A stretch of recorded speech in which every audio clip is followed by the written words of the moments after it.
Hey guys, how are you all doing? Welcome to my channel. So, today we are gonna see, what if Naruto was neglected by his family, and got harem with older women, part 2. So before we start, go check out the author of this fanfic, PainX65, link is in the description. Also subscribe if you enjoy the video. Let's start the story. Tsunade walked into a room that had a rectangular table, 2 chairs on the short ends, and 2 couches on the long ends. She sat down in the chair, as Hamura Midokado and Koharu Yutane sat in 2 of the chairs, leaving the one opposite Tsunade empty. Contrary to what people thought of the council only consisted of the Hokage, Koharu, Hamura, and Danzo, but due to Danzo's death the council lost one of its members. The council couldn't actually do anything, as the Hokage had the final say, but they gave their opinions and advice, thus making sure the decisions are fair, and take into account all possibilities and viewpoints.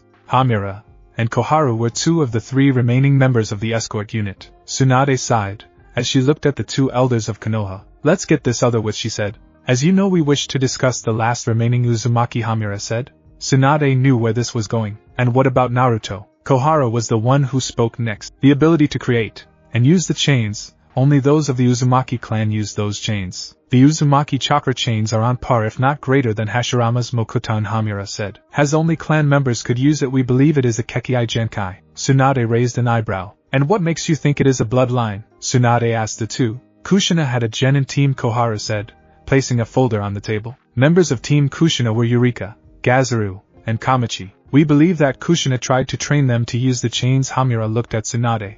As you were her former sensei on your own genin team, you would have been informed of who she was training, and you were her legal guardian when she was in Konoha, Koharu said, causing Tsunade to sigh. Fine, it is true that Kushina told me what she was training her genin, Tsunade said, as she looked at both Koharu and Hamura. Kushina trained 5 people how to use it. The elders looked surprised, and were about to ask more questions, as Tsunade cut them off. All 5 people failed. Failed? The female elder asked. But Naruto seems to be able to use it. Tsunade shook her head. I am not talking about Naruto. This caught the elders off guard, and Tsunade continued speaking. Kushina trained all 3 of her genin. She taught Rin Noara from Minato's team, and the last was her own daughter Naruko. However, despite failing, she did show signs of having it. Then what about her son? The male elder asked. Surely she had taught him something? Wrong again, the slug princess said. Naruto learned it all by himself. He didn't get Kushina's help, nor did she bother to teach him how to use it. Are you saying that Kushina neglected her child? Koharu asked. It is not well known to everyone, but Minato and Kushina did indeed neglect their son for their daughter. What reason was there? Tsunade only had to say one word to make them understand. Kyubi. There was an eerie silence in the room before Koharu spoke up. Are you sure this was the reason? Tsunade confirmed this by nodding. Neglecting a child because of her daughter being a? Kushina never drew on its power, nor has she bothered to make sure her seal wouldn't break, Hamura said. Uzumaki seals are one of the strongest, and the Shiki Fujin is probably one of the strongest of them all. Tsunade was quite shocked to hear that. She expected them to favor training but then again they were trained by Tobirama, and by extension Hashirama, as he was usually there with them on occasions. But back to the main topic of Naruto's potential, Kekkai, Koharu said. We would like to place Naruto into a CRA. And what makes you think I would allow that? The Hokage said, as she raised an eyebrow. Tsunade Koharu said her name with a very serious tone. Naruto is the last remaining Uzumaki that we know. So, that means that if he were to be placed under CRA there is a chance to revive your grandmother's clan, she said. But to force CRA on him, he could marry a single woman, and then his kids would have kids, eventually restoring his clan. That may be true, but what if he dies? Hamura said. This caused Tsunade to freeze. She never thought of Naruto actually dying. This way he can have both kids and loving wives, Koharu said before she smiled. And besides, we know that if 2 or more people confess their love for him, he would never break their hearts. Tsunade withheld a sigh, as she knew she was right. Naruto was too kind for his own good, and he would rather everyone else's happiness before his own, even if that meant his parents wrongfully ignored him and neglected him.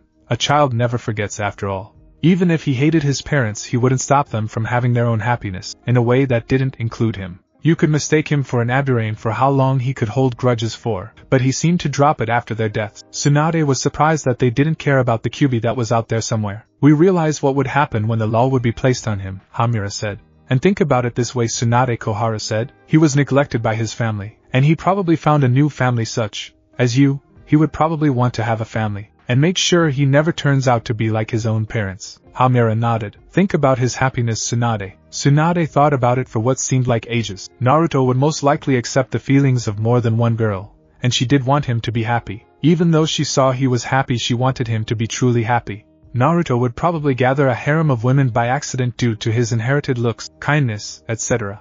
If by allowing Naruto to legally have a harem could make him truly happy, then so be it. She didn't like this, but if he was just going to accept all of the women who confessed to him, then it was the only way. As Godame Hokage, I hereby place Naruto under CRA, she said, but the CRA will remain secret between us three, and Naruto himself. Koharu and Hamura nodded. Is that all? If so, then this council meeting is over, Tsunade said, as she got up and left, but not before taking Team Kushina's folder with her. I need some sake, she muttered. I hope Naruto is fine with my decision, she thought, as she continued back to her office. With Naruto, he didn't know why, but something told him when he returned to the village he would be happy. Naruto turned his attention back to the missing-nin in front of him. Have you made your decision? My name is his aim. Well, what is it? I have decided to join you. Naruto raised an eyebrow. Why? What made you come to this answer? Naruto's clone took her out, as he did wonder why she chose to join him. It was probably due to her wanting to live instead of potential death. Naruto had no qualms with taking her with him. Sure, it would be hard to explain to both his sensei and teammates, as they were just fighting each other just a while ago. His aim was about to speak until she was lifted onto the clone's back, as she felt her chakra starting to leave her. What's happening to me? I placed the chakra suppression seal on you, he said. Don't worry, talk to me, clone. I have business with your boss, Suyin. Naruto then left, as the clone went another way to leave the village. So why do you want to come with me? His aim stayed quiet for a while before speaking. For one, I didn't want to be locked up or killed, she said, as Naruto nodded. And the other reason is she never finished, as Naruto finished it for her, is because you're the odd one out in your group. How was it? Your friend Murasame was noticed by my sensei, he said, as he quickly left Takigakure. That was from a bingo book due to her saying that he wasn't a threat, as the strongest are remembered more than other missing-nin. His aim looked down, but in the same bingo book it said that you are one of the smartest kunoichi in Amigakure, he said, causing her to look up at him. Naruto turned his head slightly, and gave her a smile. When I saw you, you felt different from the others, like you didn't belong. Naruto turned his head back in front of him. You were forced to go with them, right? His aim sighed. That's right, she confirmed. Did they do anything to you? His aim shook her head. No, they didn't do anything like that. They knew I was too strong for the both of them. Then how did they get you to join them? By killing someone that I know. Did they kill that person? No, it was just threatening, she said. If they were in aim, wouldn't they know something was up? She doesn't live in Amigakure, so it's a Shiha, he thought. Who is this person? An old friend I met when traveling. She smiled fondly. Her name was Shizuru. I assume she is a friend? His aim nodded. Well, less of a friend, and more of an older sister, she informed Naruto. She lives in Hacho village. Last time I seen her she was a militia officer, or at least a part of their ranks. Naruto raised an eyebrow. If she is an officer, then why would they threaten her life? She isn't a ninja. She is a swordswoman. She looked at the clouds passing by. She might be strong close range, but they, Kirasame and Murasame, can fight long range. I see what Naruto said. Do you want me to take you to the village? You're a clone, aren't you? She asked, as he nodded. Then what happens if you are dispelled? I'll still have my chakra suppressed, and I still can't move my arms yet to reach the tag. The clone thought over what he should do. How about I find a safe place to stay for now, he said. The village seems to be far away from here. His aim nodded, as the clone continued walking. Were you originally from AIM? No, I was an orphan, and I met an AIM ninja who took me in, and gave me a place to stay.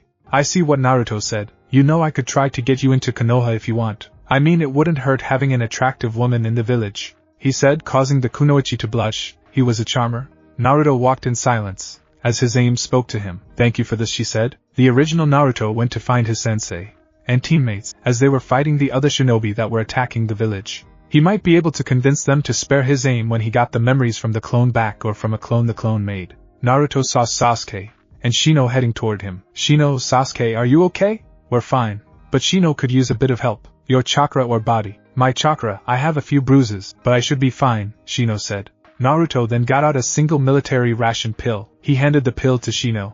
If you start to feel pain or show signs of wounds, or even have wounds, I will stop you and heal you, Naruto said seriously to Shino, who nodded. Thanks, Shino said, as Naruto smiled. Shino then ate the pill, and felt his chakra return. Now let's go to our sensei, Naruto said, as Sasuke and Shino nodded before they took off towards their sensei. Meanwhile, with Kurenai, she was fighting Suyin. As Shibuki decided to hide, both were leveled ninja, and Kurenai was glad that her genin weren't fighting a leveled ninja. But that didn't stop her worry. Sasuke and Shino were fighting Kurosane, and Naruto was fighting his aim, both level ninjas just like the ninja Murasame she killed. She hoped that her students were fine. She didn't want to lose them. She knew that there was a chance of them dying, but she didn't want to believe it. She saw her genin team as a family, and she worried over each one. I got to place my trust in them, she thought to herself. I'll believe in my genin, no, my precious family. She shook her head a little. It seemed a bit of Naruto started to rub off on her. Are you worried about your oppai? Suyin said, making Kurenai frown. Don't call them that. Don't worry, they will be dead soon. Kurenai glared at Suyin. My genin won't die, she said confidently. They will survive. They will defeat your hired ninja. I believe they'll win. You seem to overestimate them. They are genin, Suyin said. No, I'm not overestimating them. I believe in them, Kurenai said. Shino is a member of the Aburame clan. Sasuke is a member of the Uchiha clan. And Naruto is a member of the Uzumaki clan. Suyin's eyes widened at the three clan names. The Uzumaki clan was still feared to this day, but to a lesser extent. The Uchiha clan was feared due to Madara Uchiha, and the Aburame clan was one of the four noble clans of Konoha. It was the appropriate action to have when these three clans were together. Shino was trained by the Aburame clan, Sasuke was trained by the Uchiha clan, but Naruto was trained by multiple clans, and joined Konoha. Even the current Hokage herself, Kurenai said. I have no doubt Naruto is the strongest genin of his generation, but do you know something very important? Suyin shook his head negatively. I trained all three of them, she said. Even though I trained Naruto longer than Shino and Sasuke, they still are strong even for genin. Kurenai suddenly threw kunai at Suyin, who dodged, and threw his own back, making her dodge. I have to admit that bragging about my genin felt pretty good, she muttered to herself. I now know why sensei did that. Every ninja that had a genin team wanted to brag about their genin, and they usually waited until the exam for it. It was good to see how good your students were off your chest. The mistress went through a few seals before unleashing her attack. Katon, Gokaku no Jutsu. A giant ball of fire headed towards Suyin. Suyin went through hand seals to counter the fireball. Suijin Hiki, water release, water formation wall. Suyin created a large wall of water around himself, as the fireball was completely intercepted. Damn, Kurenai said, as the wall of water went down. You got to do better than that, Suyin taunted before he used a new one. Takigekiryu, Mizukiri no Yaiba, Takigekir style, water cutting sword. Suddenly water formed into a sword. Kurenai silently cursed, as her library mainly consisted of a handful of ninjutsu. She barely had ninjutsu, just a lot of. Suyin rushed the level ninja, swinging the makeshift sword at Kurenai, who dodged the attacks and parried with the kunai. Kurenai managed to kick Suyin back, and during his stumble backwards Kurenai casted another. Megan, Hanagasumi, demonic illusion, flower mist. Suyin looked around to see himself on a pink flower bud before the flower closed, trapping him within the flower, and then exploded. Suyin was sent back due to the explosion of the. While the attack was a mental attack that tricked his brain, Kurenai did manage to attack him during the time he was in the. Suyin stood back up, and unfortunately allowed him to block the throw shuriken that Kurenai threw. Damn it all, he thought. She isn't called the Genjutsu Mistress for nothing. But why is she called Ice Queen? I have yet to see any ice-related techniques, Suyin thought of, as Kurenai felt her eye twitch for some unknown reason. Katon, Gokaku no Jutsu. Kurenai sent another large fireball towards Suyin. Suyin countered by creating the water sword once more. Takigekiryu, Mizukiri no Yaiba. The water sword formed with the fireball being just inches away before he swung the sword, destroying the fireball, only to see Kurenai wasn't there anymore. Where did she go? Suyin asked himself, as he looked around. Kurenai then appeared behind Suyin without being detected. She then stabbed Suyin in the back with the kunai in her hand, causing Suyin to fall over in pain. Shit, Suyin said, as he saw Kurenai hold up her kunai. Kurenai was about to finish Suyin off until they both saw Shibuki coming back with the hero water. Fool, Kurenai thought, as she went back to finish Suyin off, but Suyin used all his strength to roll out of the way, and dashed towards Shibuki.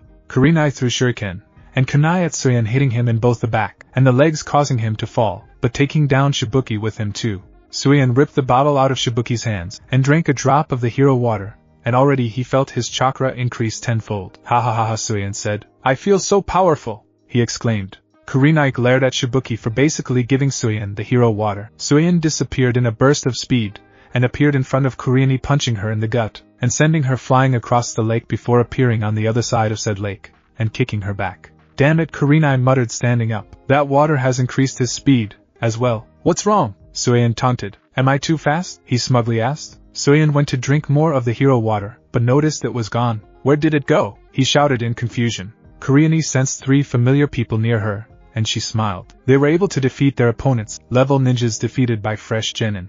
She was definitely going to hold this over the other Jongen's heads, but first was defeating Suyin. She looked to see Shino holding the bottle with his bugs over it before handing it to Shibuki. Sasuke was also there standing in front of the cowardly leader. "You brat," Suyin said, and, as he was about to rocket towards the two, he tripped, and they saw that Naruto had thrown a covered with paralytic poison into his leg, as well as 2 others into his back. "Fucking brats. You were amazing," Sensei Naruto said, as they all saw Naruto's eyes hardened, as he scowled at Suyin. "But how dare he drink that against you? I'll make sure he'll regret ever hurting nor ever touching you," he said with a lot of venom. Kurena's eyes widened before she smiled. Naruto was overprotective over his family, and would do the same if Sasuke or Shino were in her position. Little did she know that she was getting a little more than Sasuke and Shino would ever get. "Katan Hinotama, fire release, fireball," Naruto said, as he released a fireball towards Suyin at a fast speed. It was nowhere as big as the Great Fireball, but it cost less chakra, and was a little faster in speed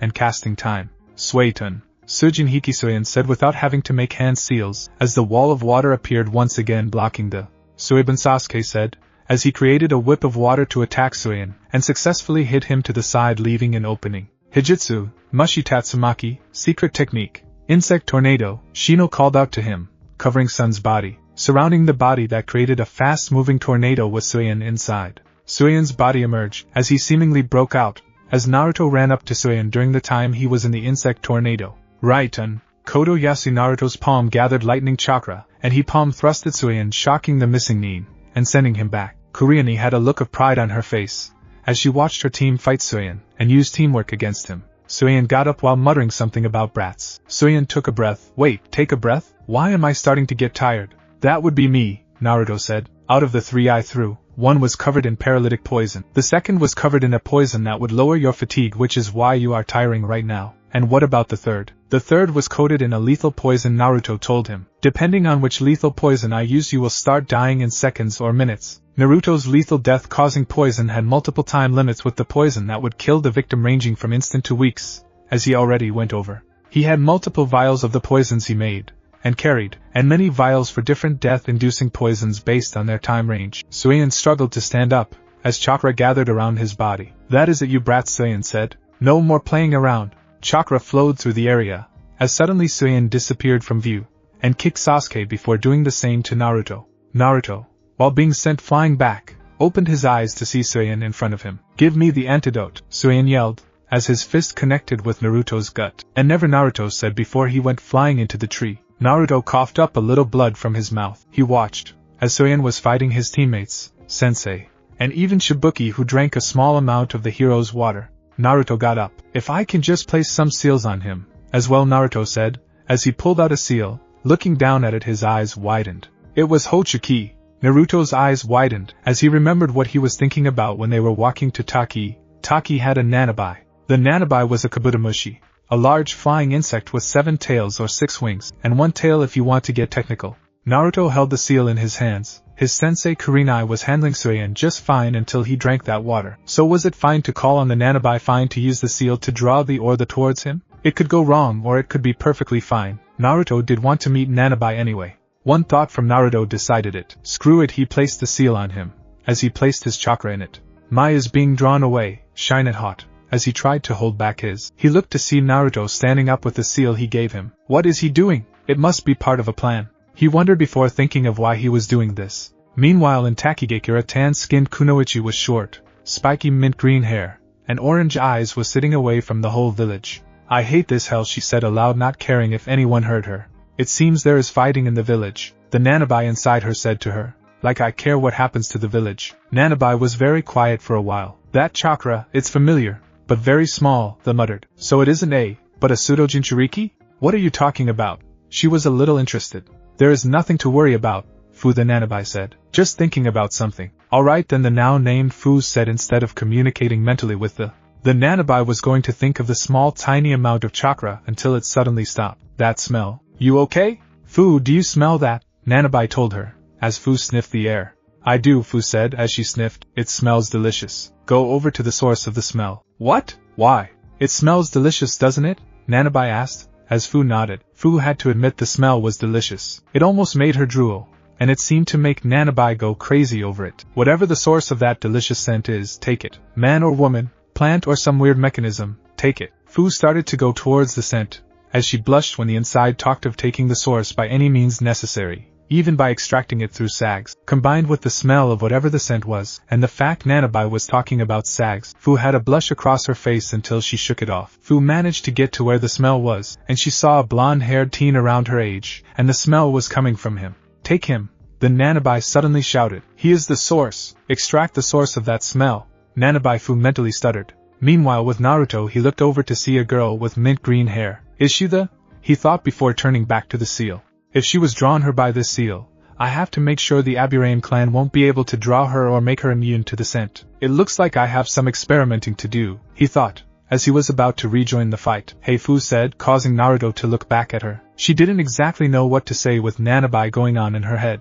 I need to go help my team, he said, as he saw a forehead protector around her arm. Are you a ninja? Yeah, Fu felt nervous. She never felt this nervous before. Can you help me, and my team? Do it, Nanaba said. Then maybe he can let you extract that sap from him. Nanabai, she inwardly shouted. Man, what has gotten into the Nanabai? I don't think so, she said, and Naruto could see the slight fear in her eyes when she looked over to see Taki shinobi like Shibuki. You're afraid? Naruto asked. No. Then why won't you help? Naruto asked even though he knew why.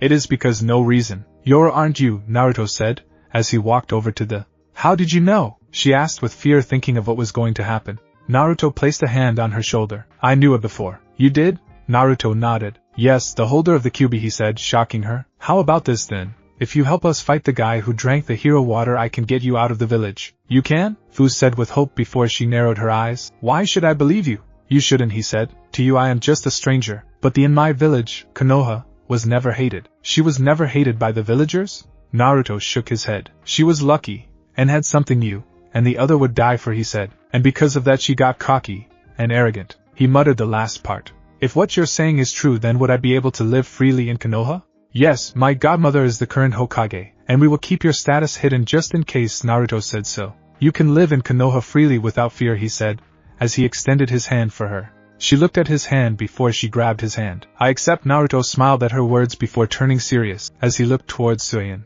Are you ready to finish this guy off? He asked, as Fu nodded. As long as it involves me leaving this village, then I am all up for it. Naruto and Fu ran towards Suyin. Rinpun, scale powder, Fu said, as Suyin turned to see Fu release a large amount of fine powder from her mouth. Suyin had to cover his eyes, as the powder shined brightly, causing him to lose his vision. Naruto ran forward with a Rasengan-like orb in his hand. The orb in his hand was white in color with 3 red lines of chakra going around the orb of chakra, almost like a neutron, but the orb being the size of his palm. Senkaikyu, swirling sphere. Naruto's Rasengan-like orb smashed into Sun's gut before sending him flying back. Who is that? Kurenai asked, as Shibuki looked at the in question. Fu, Shibuki said with a bit of sorrow in his voice. Kurenai noticed this, but didn't say anything, but she did look at Naruto's attack, so he didn't waste his father's money. I wonder if he managed to make a new version of the Haraishin, she thought. Suyin went to get up until he heard something from above. Takigekyo no senpu, Takigekyo whirlwind, Fu said midair while she was coming down with her fist pointing forward with a whirlwind-like force flowing around her before she punched Suyin in his gut. Fu jumped back while going through hand seals. Majoro, net-shaped prison, she said,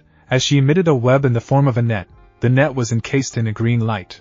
Good work, Fu, Naruto said, as he started running closer to the missing-nin, as Team Kurenai and Shibuki decided to get back into the fight. Naruto looked at Sasuke, who looked back, and both nodded. Katon, Gokakyu no Jutsu, Sasuke said, sending a large fireball towards Suyin. Naruto went through some hand seals also, as he unleashed his attack. Futon, Sorike's, wind release, gentle breeze. Naruto blew out a gentle gust of wind that caused the fireball to increase both in size and speed. Suyin, trying to get out of Fu's web, saw the attack coming quickly, but he was unable to get out of the way, as the large ball of flames washed over him. When the fire stopped, they saw Suyin on one knee panting, and looking a bit pale while having multiple burns and bruises on his body. It seems you're done for, Shino said, as Suyin struggled to get up. I can't die here, he said. I did not have so much more to accomplish. Team Kurenai, Shibuki, and Fu saw the fear in his eyes, as death started to embrace him before the poison finally kicked in, killing the missing-nin. Suyin was dead. We did it, Shibuki said. We did it. Kurenai nodded. Our job here is done, Sensei. Yes, Naruto? You do realize you have to report this to Tsunade, don't you? Naruto asked, as Kurenai felt dread crawl over her body. She completely forgot about Naruto's godmother, Oh God, she said. She is going to kill me. Naruto waved his hand signaling that it would be fine. Don't worry about it, he said. I'll talk to her about it. Fu then walked over to Naruto. About leaving the village? She whispered to him, as Naruto nodded. Of course, I never forgot, he said. I never got your name. Fu said. Just Fu. Well Fu, I'm Naruto. Naruto Uzumaki, he said. I'll talk to Shibuki. As Naruto went to talk to Shibuki, Kurenai stopped him. Naruto, I have something to ask you. What's that? I am a sensor ninja, she said. I can sense chakra from various distances. I know you defeated your opponent, as I sensed your chakra standing over hers, but why did you let her go? Naruto said nothing, as he created a clone, and destroyed it instantly, getting Kurenai to raise an eyebrow. His aim was forced into defecting with them with the threat of killing her friend who is a civilian. Kurenai frowned a little, forcing someone to join them by killing a friend or family member. So you just let her go? No, I have a shadow clone with her, he said. We can decide if we can let her join the village or my clone will drop her off at the other village. Currently my clone and his aim are resting in a nearby town. Kurenai sighed. She needed a drink. Kurenai was a heavy drinker despite not showing any signs of it. She liked to drink things like honey wine, vodka, and shochu, which was strong sake, and sometimes she drank with tsunade. She didn't drink all the time, but when she drank she did drink a lot. She looked at Naruto, who asked her another question. I want to ask about Fu now. The girl that helped us in the fight, right? Yes, the girl who helped us in the fight, Naruto said, and Kurenai made an O shape with her mouth in understanding. She wants out of this village. How does that concern us? She is hated by everyone, he said. I plan to discuss with Shibuki to allow her to leave and live a better life. I see what Kurenai said. When I did talk to Shibuki about, he seemed sad when he told us her name. So she does have at least one person that cares about her. If Shibuki says yes, would she be allowed into Konoha? Kurenai looked at Naruto and looked straight back at her. Okay, she gave in. If Shibuki says it's fine. Naruto nodded, as he walked over to Shibuki holding the hero water. Shibuki, Naruto said, causing the leader of Takigakure to jump, and tried to catch the bottle, but Naruto grabbed it, as Shibuki fell to the ground. Need any help? He asked, as Shibuki just chuckled nervously. Naruto helped Shibuki up while then giving him the bottle. While Shibuki checked the bottle before looking back up, Naruto eyed the hero's water in interest. Did you need something? He asked. Yes, it is about Fu. Shibuki froze. Fu, what about her? I know what she is, he said, as fear coursed through Shibuki. I wanted to know if it was fine with letting her leave the village and live a normal life. Huh? She wants to live a normal life where no one can call her a demon or treat her like an annoyance, Naruto said before turning serious. You are lucky no one has yet to rape her. No one would do that, Shibuki said. As I said, Shibuki, not yet, Naruto said. You're very lucky. Drunks and shinobi could have raped her. They wouldn't. I would not allow them to. Some people don't follow the rules, Shibuki, Naruto told the leader of the village. She showed no signs of being raped. But who knows, in a few days, weeks, months, years someone would try. I'm giving you a chance to give her happiness, Shibuki, Naruto said. Would you let her leave the villager that scorned and hated her, or would you want her to suffer? I just want her to be happy, Shibuki said. I'll let her leave the village and be able to join another. Naruto placed a hand on Shibuki's shoulder. You are doing the right thing, Shibuki. I hope so, the cowardly leader replied. Shibuki then walked over to Fu. Fu, thank you for saving the village. Fu rubbed her arm, clearly not to people thanking her. Shibuki saw this clearly, and had a crestfallen look. Fu, do you want to leave the village? He asked, as Fu looked at Shibuki in shock. What do you mean? I know how hard it is for you in the village, he said. If moving to a place like Konoha will give you a new life where you can be happy, then I will allow you to move to Taki. Thank you, Shibuki, she said, as Shibuki smiled weakly. But can I still keep the headband? Sure, he said, as he gave her a smile. Fu smiled, as Kurenai walked over to them. Is she coming? She asked, as Shibuki nodded. Don't worry, this can cause an alliance between our two villages. That's right, Shibuki said, smiling a little.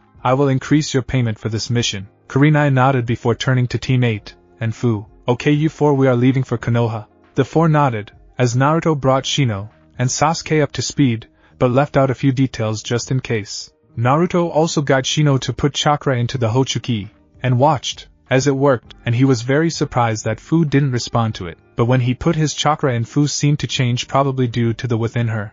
Naruto was glad that no one could take advantage of Fu with the seal, but he did want to figure out why she responded to him. That was still a mystery to him. Was it because he was the son of A? He needed some answers, but luckily only he and the Aburame clan could use the seal, as once they were filled with chakra of the user, that was it. But the scent will eventually stop after a few hours, which was surprisingly long for a seal meant to draw in bugs. Fu, Shibuki said, getting her attention. This is for you. I hope you find happiness. What is it? A few from here, Shibuki said, as Fu thanked him. The team of 5 then left Taki, as Shibuki looked down at the bottle in his hands. It's time to put this away, he said, as he walked away. On the way to Konoha, Fu was talking to Shino, and Sasuke got to know them while Naruto was talking to Kurenai, as they were traveling behind the three. So what are you going to do with that other ninja? His sensei asked. I will create a clone that will send back a response to the other clone about my answer, Naruto said. As you remember, my clone and his aim are currently in a nearby town. I remember, she said, but just be careful. He watched as his sensei started to pick up the pace, as they were moving slower than the other three. Naruto, however, used this to his advantage, to watch his sensei sway left and right unintentionally. Naruto shook his head. What is happening with me? He thought. Damn hormones. He then got one of his bracelets closer to him and unsealed the bottle. So this is the hero water, Naruto said, looking at the bottle in interest. Naruto had just swapped the original bottle with a regular bottle filled with water.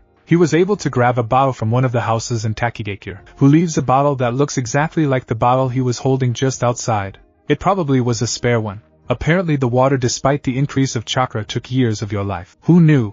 It however couldn't affect an Uzumaki unless they drank a lot of the water, as Uzumakis were known for their life force among other things. He resealed the bottle before walking faster to catch up with his team. On the way back to Konoha, Naruto told Fu about the village and life there. Fu said that she might become a kunoichi of the village, which made Naruto smile. They eventually re-entered Konoha and walked over to the Hokage Tower to meet Tsunade, and Kurenai was very, very nervous. What was she supposed to say? Hey, a group of missing-nin attacked the village, and we decided to stay and help while putting the lives of 3 fresh genin who haven't had much experience in combat besides from training? Kurenai just hoped for the best. Teammate Tsunade said, as she looked at the team of 4 and noticed one extra person from Taki. Tsunade raised an eyebrow. Care to explain? Kurenai gulped and shared a look with Naruto before they both explained to Tsunade about the mission. So you're telling me that 3 fresh genin level ninjas fought against the powered up by a special liquid, a kunoichi that wants out from the same village, and so on? Why yes. Tsunade surprisingly smiled instead of being angry. I'm just fine, everyone is safe. But Swanda-sama, Shizen said. What? Tsunade said. When I was their age I had to fight tougher opponents than that. That's not the point. Fine. Just for you she gave in. D-ranks for a week. Shizen just glared at Tsunade. She must have had a mini heart attack knowing that Naruto fought and level ninja the Godame thought. 2 weeks? Shizen's glare vanished as she nodded. I'm sorry about this team of 8, but I hope you can understand. The team nodded.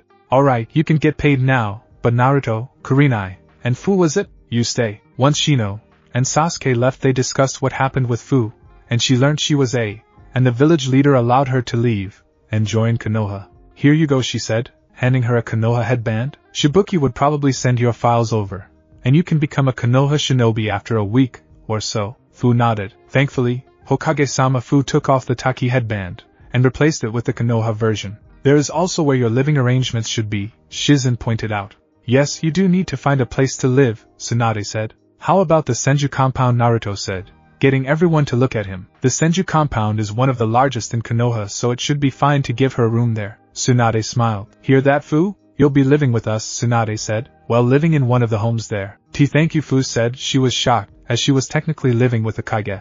Can you 3 wait outside? I need to talk to Naruto about something, Tsunade said, as the 3 nodded. What is Tsunade-chan? Naruto asked, as Tsunade sighed. It's about the council. What about them? You see, I kind of put you down for a CRA. CRA, what does that mean? It means Clan Restoration Act, Swanda said. You will be able to take multiple wives legally and restore your clan. Why is that? Naruto asked. Your ability to create unbreakable chains of chakra, she said. They believe it is a Kekkai Genkai, as only special chakra of an Uzumaki can use the chains. So they put me in a CAR even if the Kongo Fusa is a secret technique? Naruto asked. Why did you do it anyway? A secret technique that is considered to be bloodline with strong evidence, or somewhat strong evidence, Tsunade said. I did it for your happiness. I guess that got me by using you.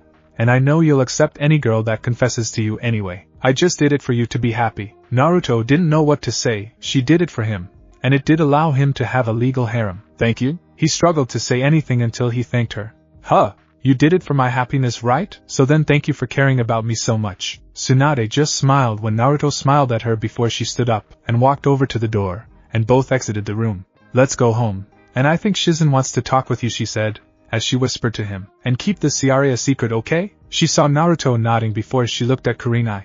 Kurenai. Yes, Hokage-sama? Kurenai was still a little nervous. Remember that thing with the council? What about it? She asked, as Swanda sighed and told her about what happened. What? She whispered. I can't believe that happened. I know, but it's too late now. Kurenai also sighed. I need a drink, Tsunade agreed. As Kurenai left, they all entered the Senju compound. As Tsunade went to show Fu where she would be sleeping, and Naruto got the memories of his shadow clone with his aim. Flashback. Hey Naruto. Yes, Hisame-chan? Can we go to Hacho village? She asked. I changed my mind. Naruto nodded. You want to stay with someone you personally know? The only response she got was a nod. Naruto took off the chakra suppression seals, and burned it, and his aim felt her chakra returning. They both got up, and headed towards Hacho village, and it was a pretty uneventful trip. Upon reaching the village they walked around until they came to a house, and his aim knocked on the door. Suddenly a beautiful woman answered the door. She was fairly tall, and slender with a feminine build. She is light-skinned with wavy, shoulder-length, black hair, most of which is combed back with a few strands falling into her face. Her eyes were blue, and full lips. She was very attractive. His aim, is that you? She said, as she spotted her friend. Hi Shizuru, it's me, his aim replied. I haven't seen you in ages, Shizuru said. What happened? Can we come inside first? Shizuru nodded, and let the two in, where his aim told her why she stopped coming, and how Naruto helped her. I can't believe they did what Shizuru said before turning to Naruto. Thank you for helping Hisame-chan. Naruto rubbed the back of his neck. He blamed Asuma for that. It's nothing, he said. So will his aim be living here with you? He asked, as Shizuru nodded. I should dispel, he said. Will you ever come back? His aim asked. I would love to come back, Naruto said. I might come by to see how you're doing, but now I have to go. Goodbye, Hisame-chan. Shizuru-chan, Naruto said, as he dispelled. However, unheard of by the clone, Shizuru teased his aim. Well, he was certainly attractive for his age. Shizuru-ne. I'm only teasing, or am I? She laughed, as his aim pouted. Are you still living by yourself? She asked, as Shizuru nodded. Oh, enough about that, she said. Let's catch up with each other, she said, as his aim nodded. Flashback end. I'm glad you're safe, Naruto-kun, Shizen said, hugging the blonde who hugged back. Thanks to Shizen-chan, Naruto said, as another voice spoke up. I see you two are getting comfortable, Tsunade said, causing Shizen to jump, as Tsunade got a teasing smirk. How are you two newlyweds doing? Shizen turned red remembering what Tsunade teased her about, and immediately left the room. Tsunade laughed. Still too easy to tease, she said. Where is Fu-chan? Naruto asked. She is in her room, the house next door. You mean the really close one? Tsunade nodded. She is just settling in first, Tsunade said. How about we celebrate your first C-rank mission after dinner? Naruto nodded, as Tonton came out, and jumped into his arms. Hey Tonton, he said. Miss me? The small pig squealed in his arms, as Naruto patted her. I have to go back to the office for a second, Tsunade said. I'll be back in a few minutes, she said, leaving the room, leaving Naruto with Tonton. Naruto then looked outside. I guess I should meet everyone, and let them know that I returned safely. He said he had a few people to visit. Naruto decided to use this time to visit the people he told that he was going on a mission. They were all happy to see him again, especially Cho, and Ayam, as they almost squeezed him to death. Ayam was doing fine by herself, and after learning that his team had 2 weeks of D-rank missions, he said he'll help her work with the ramen restaurant, which she was happy that he'll help, and let me go get some rest. Cho was glad he returned safely, and gave him some free grilled meat she cooked while they talked in the back of the restaurant. Mabuki was glad he returned safe, as was Mikoto, Tsum, and Suzum, and the others. Imiko and Yoshino worried over him, and even though he was safe, still checked him over for any bruises and injuries before talking with him before he had to go. It was getting late. Naruto returned to the compound where he, Fu, Shizen, Tsunade, and Tonton had dinner before both Shizen and Fu retired to bed, with Tonton going with Shizen. I'm proud that you managed to defeat both A and a level ninja, Tsunade said. Even if it was with help, and whatnot. Thanks, I guess, Naruto said, as the two sat next to each other. Now it's time to celebrate your first C-rank mission, she said, as Naruto raised an eyebrow. Tsunade pulled out a familiar bottle. Is that what I think it is? He asked, as she nodded. It is indeed slug sake, she confirmed. However, it is one of the ones Mito-Bazan made with Katsuya-sama. So it is really potent, Naruto said. She poured the sake into 2 large cups. Live a little, Naruto, she said. You're a ninja now, you're allowed to drink. I know what Naruto said.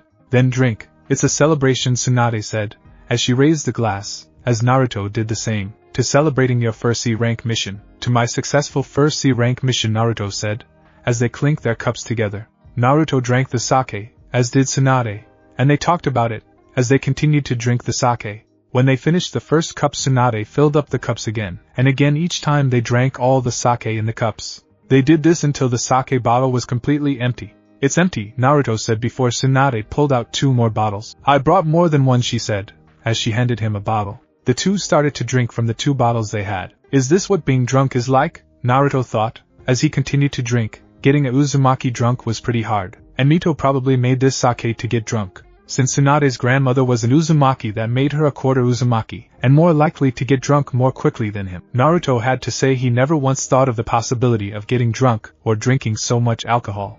And that's when I kicked him in the nuts and sent him flying over 1,000 meters, Tsunade said, as she laughed, as Naruto also laughed before taking another drink. Tsunade was telling him a few stories about her days as a. Eventually Naruto's vision started to go black as he heard Tsunade's voice start to fade. Naruto's eyes suddenly slowly opened as he started to extend his hand, as he started climbing some stairs. Looking ahead he saw Tsunade holding his hand before they walked down a hallway. As Naruto's vision started to fade once again, Naruto's vision returned as he placed a seal on a wall in a room. Naruto's vision returned as he yawned before grabbing his head. Damn, a hangover? He asked himself not to bother getting up. How much did I drink last night? He wondered, as he felt something soft in his face. As Naruto's vision fully returned his eyes shot open wide, as he saw the woman in front of him. Suddenly memories of last night came rushing back in clear and vivid detail. He couldn't believe he had slept with her, but on the other hand he smiled. He managed to do what no one has ever done before. She was stunning, even though one of her, the creation rebirth, caused her to look older, but he didn't care. She was still called one of the most beautiful kunoichi in the world. Naruto then thought that maybe he could help make her a little younger. Naruto looked at the Hokage in front of him, and smiled before that smile turned into horror. He just thought of what would happen when she would wake up. He pictured a scene with a lot of pain. Naruto went to get up, and tried to move only for Tsunade to bring him back down, hugging him. He needs to get out of here before she wakes up, and presumably bring him harm to him. Okay, he may be overthinking it a little bit, but he heard that she kicked Jiraiya an amazing distance. Naruto spotted his clothes in a pile near the door, while he noticed a seal on the wall. A silencing seal. So that was what he placed on the wall. He was kind of amazed he put it there even in his drunken state. Sure, he glanced, and sometimes even had teenage fantasies, but Tsunade would kill someone who just glanced at her rack, like the perverted hermit who somehow survived. Naruto walked over to the door. It was time to face the music. Upon opening the door he saw Shizen. Oh Naruto-kun, I was about to wake you up, she said, as Naruto gave her a weak smile that she didn't notice. He was a good actor at times. Thanks Shizen-chan, he said, as they walked down to the kitchen where he ate with her, and Fu, who was learning how to cook with the help of the two of them. Naruto froze, as he avoided looking towards the stairs, as he heard someone come down it. Tsunade had come down the stairs fully dressed with a hangover. She sat at the table, as she rubbed her head. You shouldn't have drunk so much sake, Shizen said, as he gave Sannin some medication for her hangover. Thanks to Shizen, she said while drinking a glass of water. Tsunade looked at Shizen. Hey Shizen, are you going to the office? Shizen turned back to Tsunade. Yes I am. Why do you ask? Can you take Fu for a moment to the office? I want to test her to see if she is genin or level, Tsunade said. Besides, I also want to talk to Naruto, alone. Shizen nodded, as she and Fu left the compound, leaving only Naruto and Tsunade. Naruto gulped as he heard Tsunade sigh. It sounded a little sad. Naruto, when he heard his name being called by the busted woman, his body froze. He felt like he was encased in a block of ice, but at the same time the way she said his name was, he couldn't describe it, but he liked it. I remember what happened last night, she said, as she looked at the blonde who was avoiding eye contact. She placed her hand on his cheek, as she turned his head to face her. Naruto, what happened was a mistake. Naruto glanced down after staring into her eyes. I know, he said, almost a whisper. Please look at me. Naruto could hear that she was genuinely sad. His eyes glanced back into Tsunade's eyes, and he could see that her eyes contained sadness. He was confused. Shouldn't she be angry? Naruto, if I ask you a question, can you answer me truthfully? Naruto nodded. Did you enjoy it? Naruto's eyes widened. He wasn't expecting that answer. Did you enjoy sleeping with me? Naruto couldn't find his words, so instead he nodded. Do you find me attractive? She stuttered, as he nodded again. Tsunade saw the truth in his eyes. She smiled a little, as she asked him a few more questions. Do you perhaps love me? Naruto couldn't stay silent any longer. I do, he said so suddenly, causing Tsunade to jump a little, seeing the genuine feelings in eyes. Years ago I liked you like you in that way. Tsunade's eyes widened. That was a long time. That long? She asked, as Naruto nodded. Naruto, was I your first? She asked, as she saw Naruto blush, causing the Sannin's eyes to widen. She was his first time, and he was her first. She blushed when she thought back at the memory. You were also my first. She told him to make the other blonde blush. Tsunade and Naruto continued to look into each other's eyes. It was a mistake. We were drunk, and weren't thinking straight, she said, as Naruto's eyes started to look away. Does that mean? Naruto stuttered at her words. Tsunade confirmed by nodding. I wouldn't mind spending the rest of my life with you, she said. Even though I'm an old hag, she couldn't finish her sentence, as Naruto cut her off. Tsuhaime, he said softly, as she blushed at the name. Don't call yourself that, you're beautiful. Do you mean that? She asked, as her heartbeat pounded faster.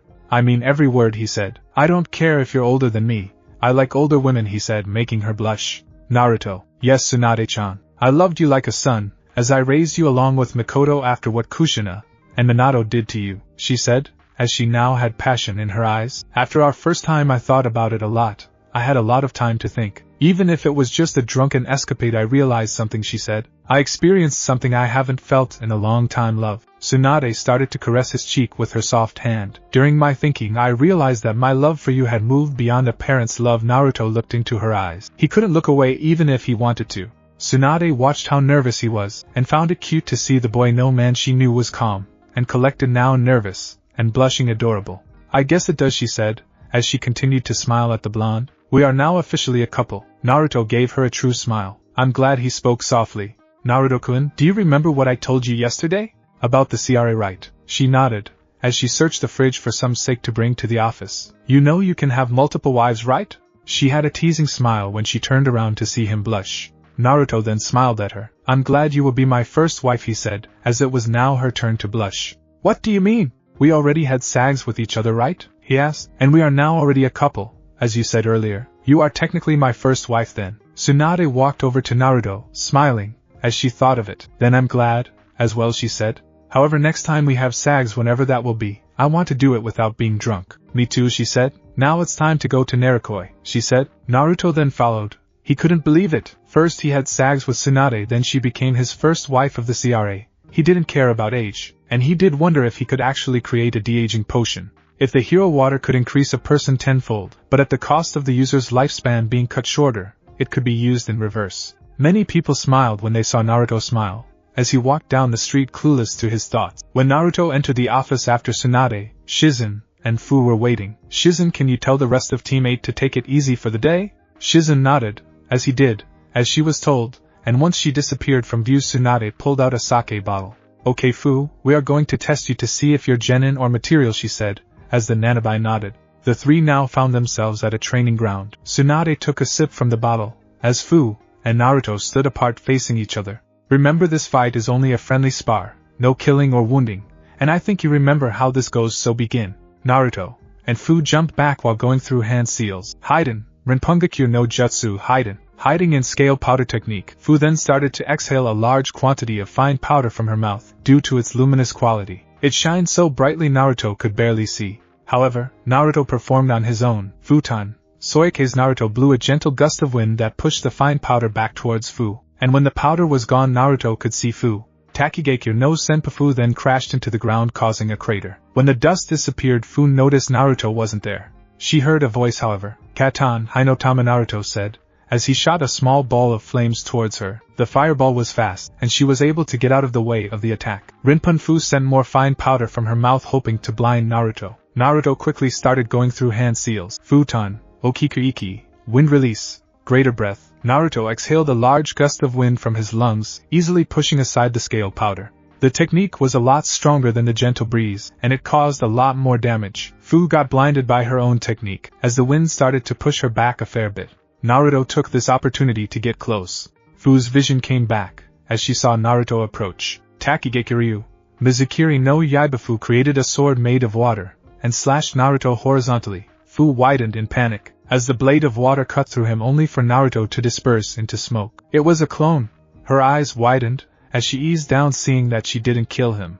But where is he? Fu looked around the training ground, and she couldn't see him. She started to move in case of a surprise attack. Naruto, concealing his presence, looked over to see Fu nearing his direction by chance. He created two clones, and they immediately jumped both left and right. From the I saw her use, she has the water sword, two scale-based techniques, a web-like net, and an air-dropping attack. Naruto listed off the abilities he had seen her use. What else does she have up her sleeve? Fu saw two Narutos rush at her from both sides, both having lightning chakra around their palms. Fu suddenly jumped back, as both of the clones' attacks collided, and Fu could have sworn she saw a smile on both clones' faces. The collision of the two lightning caused a large surge of lightning to shock the training field. It was a large discharge that destroyed the trees, and made the three, Naruto, Fu, and Tsunade, move or try to block the attack. The original Naruto dropped down when the discharge stopped, but small sparks could be seen on the ground occasionally. Naruto looked to see what seemed like a large cocoon. Cocoon. Fu's voice could be heard within the cocoon. Naruto glanced over the cocoon. It seems pretty durable. Naruto kept his guard up just in case Fu attacked, as he was thinking of a way to break through. I could try an attack with the swirling sphere, and see if it can break through. Naruto raised his hand, as a white orb with 3 red lines around the orb, and ran towards the cocoon. Senkaikyu Naruto slammed the neutron-looking attack into the large cocoon, and started to push the attack through if he could. He wasn't just going to attack with the orb, and leave it at that, he was going to drive it through. Fu heard something slam into the cocoon after she heard that familiar attack. Nothing can break through, Fu thought, as she stayed within the cocoon. Sure, there is a single weak spot, but he doesn't know where it is. Her eyes widened, as the cocoon moved where Naruto slammed him into. He was trying to break through with great force. It also seemed that he put more chakra into them than normal. When her eyes started to see the color of the attack, she created a sword of water, as she cut into the cocoon to get out.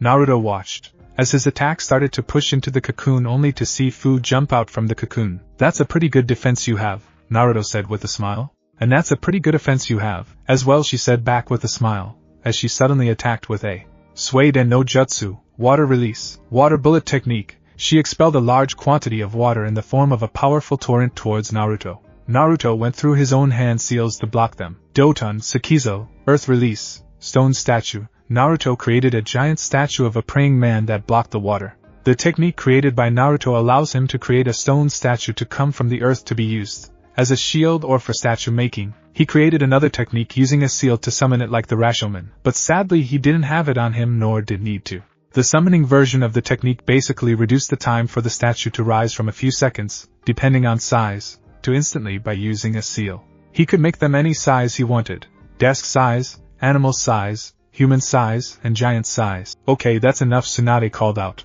as she walked onto the field, as she looked at the two ninjas who eased up. So how did we do? Fu asked enthusiastically. You two did pretty good, she said. Naruto, if it wasn't for the fact you are a basically fresh genin, I would have advanced to. I would rank you as high genin, lol. Naruto smiled, as she looked over to Fu. Fu, I haven't got your ninja details from Shibuki yet, but you are a high genin when fighting Naruto from what I have seen, and have the ability to become after getting your details from Shibuki, and seeing more of your abilities in a further test, Tsunade said, as she rubbed her neck. Depending on how long you have been a ninja in Taki, then you may be a genin, and wait for the exams or become a. Fu smiled before she turned to Naruto. Hey, what was that you used to block mine? She asked. That was one of my own creations, Naruto said, as he explained his technique to her. Want to see one? Fu nodded, as Tsunade also nodded.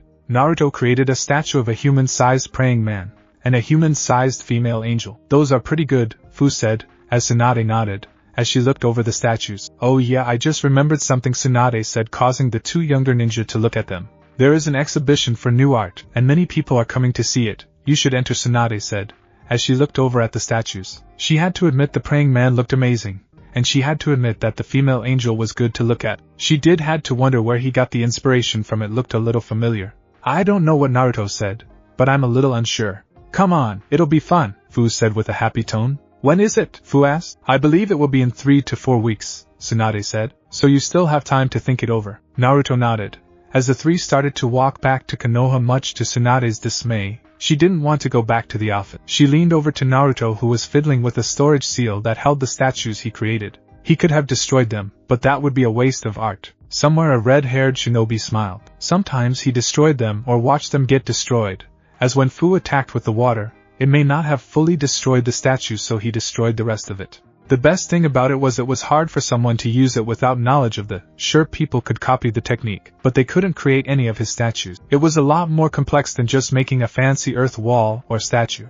The best someone could do would probably be an earth column. When Tsunade leaned over, she whispered into his ear, Naruto-kun, that angel looked familiar. Who was the inspiration for that? She asked, as he smiled at her. You. Tsunade's eyes widened, as she blushed. She stuttered, as she saw him nod. It did look familiar, and now it made so much sense. While the praying man had the appearance of a monk with prayer beads around his neck, the angel, however, was much prettier. The angel wore a dress that had a hood, and a pair of angel wings. The angel also had long hair, a beautiful face, but then again the angel was based on her, so it made sense it would look like her, and have a few traits. You won't use that in the exhibition, right? She nervously asked. She loved that she was used as inspiration, but she didn't want others to see it or see her in it. Don't worry, I won't use it if I do join. He eased her worries. I wouldn't plan on using Angel for any exhibition or as a use of defense. Tsunade smiled before the three made their way back to the office, while Fu was allowed to go where Naruto created a clone to spend time with when he had to go help Ayam at Ramen Ichiraku.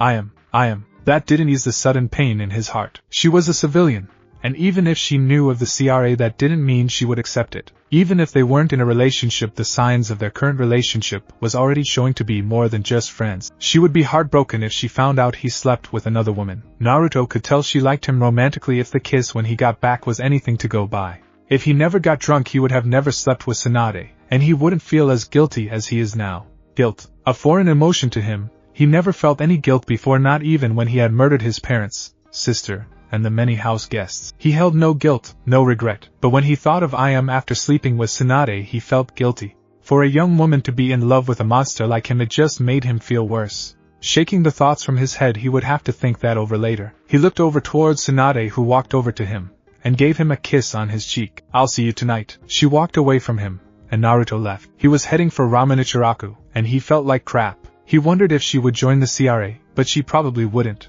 She was a civilian. While this had no problems with forming a relationship between a shinobi and civilian, it was that the CRA was a shinobi-related law. Certain laws civilians don't understand. How most civilians don't even know what it is until Minato just said that it basically could seal, summon, and so forth. Minato didn't explain all of this to the civilians, and they probably had forgotten years ago. As long as they are safe, it is fine. Ayam was not one of those civilians though. She was smarter than the others, and understood the laws for shinobi. However, there was one problem, and that was that the CRA was a secret law. A law that is only known by the elders, Hokage, and the person who is placed in the CRA. The person under the CRA can tell someone else about the law, but only if it is someone who is willing to join or someone they really care about. Now if he were to go to Ayam and tell her that he was placed in a secret law that those who are placed under are forced or allowed to marry multiple women or men that she has never even heard of, then he is going to have a bad time. She wouldn't believe him, and probably call him a pervert or liar. Okay, he might have been overthinking again, but what was he supposed to think? That she'll be all accepting of it? No, that wouldn't happen maybe. If he ever told her about the CRA, he would have to have Tsunade with him. It would make the whole thing a lot easier to explain. He walked into the ramen stand/restaurant. As Ayam smiled at him, that smile destroyed his heart, shattering it into a million pieces. He felt worse than trash. He shook the thoughts away. He would not think those thoughts. Hey Ayam-chan, he said, as he walked around back. What are you doing here, Naruto-kun? You usually are doing those D ranks you hate so much. Ayam wondered. Remember that mission I went on? He asked. I remember the one you told me about. The one in Taki, right where you fought tougher ninja, she said, remembering the details. Well, since we were given 2 weeks of D missions, we were given today off, he said. I would have been here earlier, but I had to help evaluate one Fu, the Taki ninja. Sorry, ex-Taki Nina. I see, she said while handing him an apron. After putting on the apron and washing his hands, he started to help make ramen. It was a good thing that he knew how to make ramen. They served customers that came in and out, and currently they have no customers for now.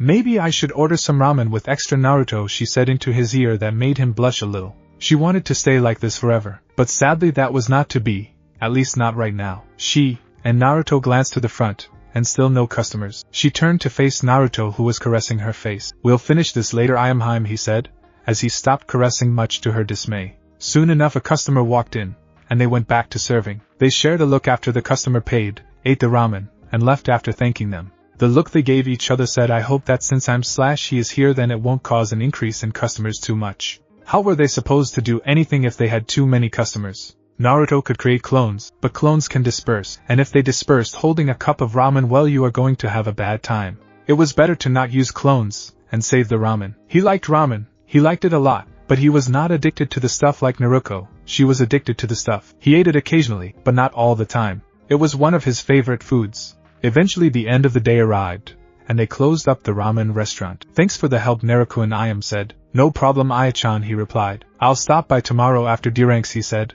as he walked her home. She smiled at him, and walked inside, as Naruto turned around, and left. After leaving the area, and out of eyesight, he walked into an alley where he leaned against the wall. He felt his heart beat fast yet at the same time shatter. He knew why. It was clear. He loved Ayam. He loved her, and she loved him, a monster who went behind her back, even though they weren't dating, and slept with someone else. What they did in the restaurant just drove the point home of how much he loves her, and feels guilty. They were practically dating, it just wasn't official. He got off the wall, and headed straight for home. He hoped that Ayam would accept, and join the CRA. Naruto walked back to the Senju compound while thinking about the exhibition. He needed to talk to Tsunade tonight about Ayam, as well. Naruto noticed that Tsunade was the only one in the room when he walked in. Tsuchan, she turned to face him. She noticed the look on his face. Is something wrong? She asked. It's about the CRA. Oh, what about it? Is there something wrong? Did you find your second wife? She asked. He answered. But I need help. Tsunade smiled. Do you need help? She asked. Who do you need help with? Ayam said, as Tsunade's eyes widened in realization. She knows of all the laws except for the CRA. She has romantic feelings for me, and I understand what you're saying, Naruto, the Godame said. Since she hasn't heard of this law, you want me to help explain it and confirm it. That's right, but aren't you upset? Naruto asked, as she shook her head. Maybe if the circumstances were different, maybe I would have, she said. We all know that you would accept anyone's feelings if they confess to you, Naruto-kun. But what will she think of it? He asked her. I don't want it to ruin the current relationship between us. Tsunade placed a hand on his shoulder. It will be fine. Ayam is a smart girl, and I'm sure she will understand. If she refuses or her relationship with you changes, it's fine. Not everyone would accept to share the person they love with another. Thanks, Tsuhaim, he said, as he smiled. It's no problem, she said, walking over to get some sake. So I wonder who else is on your harem list, Naruto-kun, she said with a teasing smile. Many people in the elemental nation sneezed. Naruto, however, was thinking some over after he shrugged towards Tsunade. Ever since I met Reika, I have been blushing more often. It was true. It was like she awakened some deep hidden emotion locked away inside him.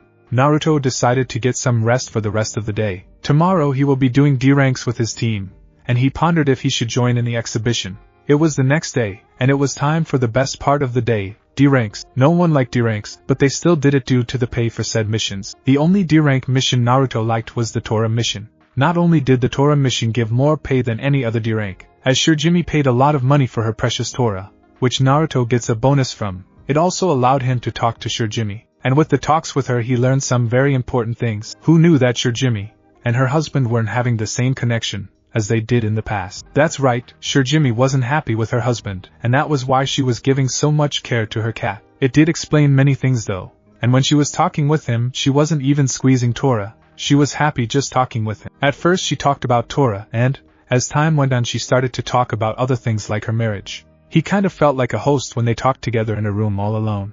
Naruto did wonder why did Kagaz had to follow the daimyo. Most people would think that the daimyo was an all-powerful figure capable of fighting off the shinobi or having an army of over 10,000 samurai or ninja at their disposal, when in fact they were just weak civilians with no protection whatsoever unless you count people like the 12 Guardian Ninja. A ninja could easily kill the daimyo and take over and run the country. Maybe that was why they let the daimyo do their thing. Running the entire country instead of a single village may be harder. But then again, apparently according to Shirjimi, he doesn't even raise a finger, nor does anything to rule the country. He wasn't a leader, he was just sitting in a leader's spot. What a waste. He could have been doing something to help the country. Each village that was in the land of fire was the daimyo's responsibility. Yet the daimyo did nothing. Each village was running just fine without the daimyo. The daimyo were just a figurehead of the country. Naruto decided he would stop thinking of how useless the daimyo were, and started to concentrate on his mission, having a wonderful conversation with Madame Shirjimi, and patting Torah here and there. Glancing at the cat he noticed that she was asleep, as Madame Shirjimi was stroking the cat softly. This is nice, she said, as she continued to stroke her pussy cat. Thank you for taking the time to talk with me, she said, looking towards Naruto. It's no problem, Shijimi-chan said. We're friends after all. Shirjimi smiled. That's right. She then started to scratch behind the cat's ears. Is it true? He suddenly asked. With your husband? Shirjimi nodded. Yes, he is doing nothing with his position, she said to her friend. He was someone you had to wish for, a real one in a million type of person. Naruto avoided gritting his teeth just in case Shirjimi was still in love or cared for the daimyo, even if all the love is gone, and she is unhappy with him and being with him. Naruto reached his hand out to pat Torah before retrieving his hand after giving the cat a good scratch. Why do you stay with him then? He asked. To be honest, I don't know, she told the blonde. They sat there in silence before Naruto spoke up. You know something? He looked into her eyes. You would make a way better daimyo than him. I would, she asked nervously. She never even thought of becoming the daimyo before. He nodded. Today you have told me more ideas to make the country better, he said. You told me about increasing education hours, and building more schools. You told me about building more hospitals, and putting ninjutsu into the course for both doctors and ninjas to learn. You might not become the best daimyo ever, but you would be the best one we will ever have. He smiled at her. Unlike your husband, you actually care, and want to make a difference, and I believe you can, he told the powerful woman in front of him. Sure, Jimmy wasn't powerful in the way we call Hokages powerful, but in terms of ruling the country, she was a powerful woman just for being the daimyo's wife. She blushed at his words, as her husband never said anything like that to her. As she avoided his gaze, Naruto tried to pry his eyes off her big upai. They weren't as big as Tsunade's, but they were big. He shook his head, as she calmed down her blush. Ever since he had sags with Tsunade, he was even more attracted to the female body. Since he was allowed to have a legal harem, he would be having sags with his wives, and he just might not be able to control himself. He and Sure Jimmy continued to talk with each other before she stood up, as she began to leave back to her home. Thank you for spending time with me, she said. Naruto smiled at her. I'm glad to talk with you, Shijimi-chan, he said, as she smiled and left. Naruto followed her soon after, as he got paid for the mission, with extra thanks to Sure Jimmy, and headed off towards Ramen Ichiraku. Him and Tsunade discussed telling Ayam, and decided to tell her near closing time. They were going to talk to her about it at nearly the same time. He just hoped she would come around to the idea. Tsunade said she was going to come around close to closing time. It was going to be a long day. He arrived at the family business ramen stand, and walked in, as he put on the apron, as well as washing his hands. Good afternoon, Ayam-chan, he said to the brunette. She smiled towards him, as she was making a bowl of ramen for a customer who apparently was coming back. Hello, Naruto, she replied, as she made the ramen. Naruto looked at the ramen, and went back to the stools. Who ordered? He asked, as she turned to him. A young girl. I didn't catch her name, but she said she'll be right back, and she paid for it, she told the blonde. Can you pass the narutomaki, Naruto? Naruto grabbed the topping, and handed it to Ayam, who put it in the ramen. Well, she back then? He asked while sending a look towards the ramen. I hope so. The brunette saw the look he was giving the ramen. Have you had lunch yet with Naruto? She asked, as Naruto rubbed the back of his head. No, he answered, as he found the noodles more interesting. Ayam gave him a small stare. Naruto-kun, you should really eat something. You don't want to starve, do you? Not really. Then how about I make you some ramen? She asked with a small blush. She was fine with making ramen for him, but this time it felt different, like she was her significant other cooking a meal for him.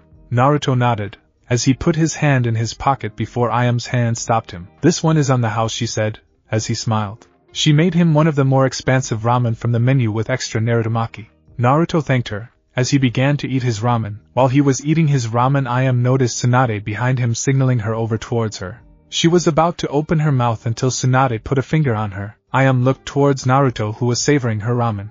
Usually Naruto just ate it, he didn't savor it. Well, sometimes he savored it, but that was beside the point. The point was he was savoring it even slower than before. Hey Naruto. Yes? I'll be going out for a bit, she said. Can you watch over the stand for me? Naruto nodded. Of course, Ayam-chan said, as she left the stand, as Naruto continued to eat the ramen. What's wrong with Hokage-sama? Ayam asked, as she walked over to Tsunade. Please call me Tsunade, and I want to talk to you about Naruto, she said. About and Naruto-kun. What's wrong with Naruto-kun? Do you love him? I'll love him, she repeated with a blush. I take that as a yes, Tsunade said, smiling, as the brunette nodded. That's good. Huh. There is something I need to tell you, she said. The council has put Naruto into a CRA. CRA? What is CRA? I never heard what Ayam said, as Tsunade nodded. The busted blonde went to explain what the CRA was to Ayam. CRA stands for Clan Restoration Act, she said, as Ayam blushed. As he is the last member of the Uzumaki clan, and of course with an ability that is considered a bloodline, he is to marry multiple women, she said. Ayam felt her heart shatter. And marry other women, she said, as multiple thoughts went through her head, but mainly one over the others. She wanted Naruto to be hers alone. I know what you're thinking, Tsunade said. To be honest, Naruto just learnt about it, and since the law was activated he has to marry more than one. You know, Naruto talks a lot about you, and he was against the whole thing, he said, which helped ease the ramen girl's heart before she realized something. He was talking about me? Tsunade nodded. I had never seen him so happy before, she said. When he learned of the CRA he was afraid of you leaving him. Ayam's eyes widened at Godame's words. However, there is one problem, she said. What? Ayam asked almost hesitantly. She had a bad feeling about what she was about to say. If Naruto is unable to marry a certain number of women, then women will be chosen at random, she said, as the ramen girl gasped. Now imagine what would happen if fangirls were chosen or volunteered. Ayam could say a word, but she nodded. It wouldn't be good for Naruto. They would stay with him until they decided that they hadn't gotten enough things from him, and leave. Well, that was one scenario that went off in Iam's head. You don't want him to be with those people, do you? She asked, as Iam shook her head.